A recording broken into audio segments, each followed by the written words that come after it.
Yeah. I do think that Let either me way, insert it's unfortunate. there. Yeah. Because we've heard that a lot, that the divorce rate is the same inside the church and outside of the church. And thankfully, that's not true.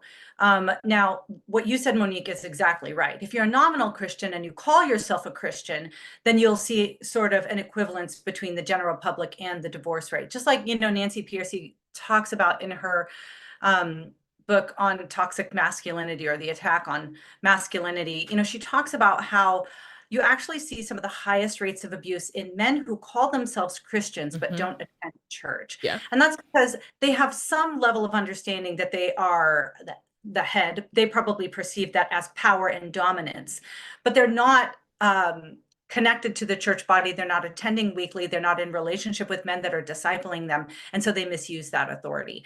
So what we do see is, and I can pull up the numbers if you want me to, that when husband and wife attend church together on a weekly basis, you have extremely low divorce rates, which is a very, very good news. And there's so many other things that you can do also that will lead you to have a divorce risk that is probably under 10%, like having shared values, not cohabitating or having sex before marriage, being on the same page in terms of expectations about whether or not you're going to have children.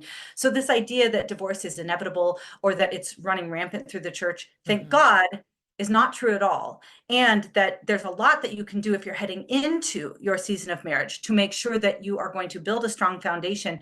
And there's no guarantees, but there's an awful lot you can do to build a divorce-free future. Yeah.